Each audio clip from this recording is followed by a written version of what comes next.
Shalom adik-adik, semangat pagi. Aku mau kenal Tuhan, aku mau cinta Tuhan melalui firman-Nya. Wah, di pagi hari ini, di hari weekend ini, Loseika senang sekali karena Loseika bisa menemani adik-adik lagi di dalam renungan harian sekolah minggu GKTB. Nah, sebelum kita merenungkan kebenaran firman Tuhan bersama-sama, Loseika mengajak kita semuanya untuk berdoa. Mari kita berdoa.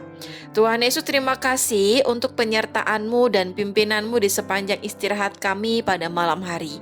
Dan di pagi hari ini kami bersyukur karena Tuhan memberikan kami kesempatan lagi untuk bangun dan kembali lagi beraktivitas. Dan pada pagi hari ini kami mau merenungkan kebenaran firman-Mu. Kami berdoa kiranya Tuhan menolong setiap kami supaya kami boleh mengerti dan juga melakukannya di dalam kehidupan kami sepanjang hari ini. Dalam nama Tuhan Yesus Kristus kami sudah berdoa. Amin. Nah, adik-adik, di pagi hari ini kita masih mau merenungkan kebenaran firman Tuhan di dalam kitab 2 Samuel pasalnya yang ke-8, ayat yang pertama sampai ayat yang ke-14. Tapi secara khusus kita mau membaca di dalam ayatnya yang ke-6. Jadi adik-adik bisa membaca di dalam Alkitabnya masing-masing dan Loseika akan membacakannya untuk kita semuanya. Demikianlah firman Tuhan. Kemudian Daud menempatkan pasukan-pasukan pendudukan di daerah orang Aram dari Damsyik. Orang Aram itu takluk kepada Daud dan harus mempersembahkan upeti. Tuhan memberi kemenangan kepada Daud kemanapun ia pergi berperang. Nah adik-adik, seperti yang kita telah ketahui bersama-sama ya, bagaimana Daud ini adalah seorang yang mengandalkan Tuhan. Ia terus berharap kepada Tuhan. Ia terus mau hidup dipimpin oleh Tuhan sehingga Tuhan memberikan kemenangan-kemenangan kepada Daud di dalam peperangan yang ia lakukan. Baik sebelum Daud menjadi seorang raja, bahkan ketika Raja Daud ini sudah menjadi seorang raja. Nah, hal ini terbukti ketika beberapa waktu kemudian setelah Raja Daud ini menjadi seorang raja, dan ketika ia menyerang orang Filistin lagi, maka Raja Daud ini dapat mengalahkan mereka dan merebut tanah mereka. Selain itu, Raja Daud juga dapat mengalahkan orang-orang Moab pada saat itu. Bahkan selanjutnya, Raja Daud juga dapat mengalahkan Raja Hadadezer anak Rehob yang memerintah di Zoba, yaitu sebuah kerajaan di dekat Damsyik. Nah, di dalam peperangan melawan Raja Hadadezer ini, ternyata Raja Daud dapat menawan 1.700 orang tentara berkuda dan 20.000 orang tentara berjalan kaki. Nah adik-adik, ketika didengar oleh orang-orang Syria bahwa Raja Daud ini berperang melawan Raja Hadadezer, maka orang-orang Syria dari Damsyik ini mengirim tentara untuk menolong Raja Hadadezer. Akan tetapi kembali lagi Daud dapat mengalahkan mereka dan menewaskan mereka sebanyak 22.000 orang dari mereka. Bahkan kalau kita lihat nanti ketika Daud dalam perjalanan pulang pun, Daud juga dapat menewaskan 18.000 orang Edom di lembah Asin. Nah adik-adik, kemenangan-kemenangan yang diperoleh Daud ini kira-kira apa ya kuncinya ya?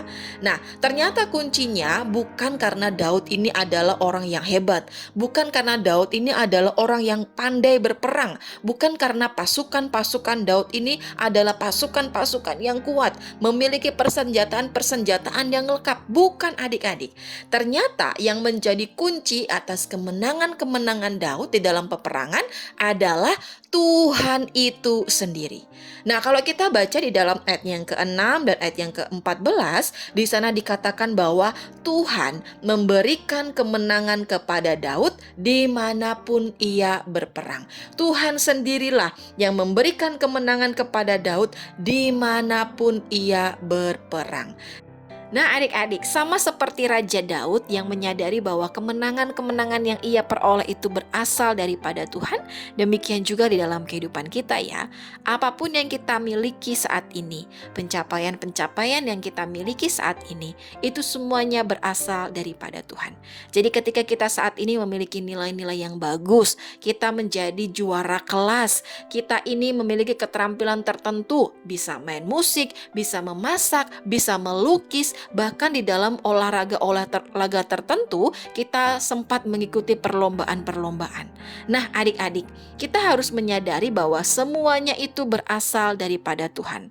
Oleh karena itu, tidak patutlah bagi kita untuk menjadi sombong, melainkan kita harus menjadi anak-anak yang tetap rendah hati, tetap menyadari bahwa semuanya itu berasal daripada Tuhan. Nah, Losa harap adik-adik semuanya dapat melakukan kebenaran firman Tuhan pada pagi hari ini, dan kiranya Tuhan menolong setiap kita semuanya untuk menjadi anak-anak yang rendah hati dan tidak sombong. Amin. Untuk kebenaran firman Tuhan di pagi hari ini, mari kita berdoa. Tuhan Yesus, terima kasih untuk kebenaran firman Tuhan yang mengingatkan kami untuk menjadi anak-anak yang tetap rendah hati di dalam semua hal yang kami miliki saat ini. Dan kiranya Tuhan juga senantiasa berkenan menolong setiap kami untuk menjadi pelaku-pelaku firman-Mu di dalam kehidupan kami. Dan kami juga berdoa menyerahkan untuk semua aktivitas kami di sepanjang hari ini. Kiranya Tuhan menolong kami, kiranya Tuhan menyertai kami, sehingga di dalam aktivitas kami semuanya kedapatan memuliakan nama Tuhan. Dalam nama Tuhan Yesus Kristus kami sudah berdoa. Amin. Nah, adik-adik, sekian dulu renungan firman Tuhan di pagi hari ini ya. Sampai ketemu dalam renungan-renungan harian selanjutnya. Bye-bye adik-adik.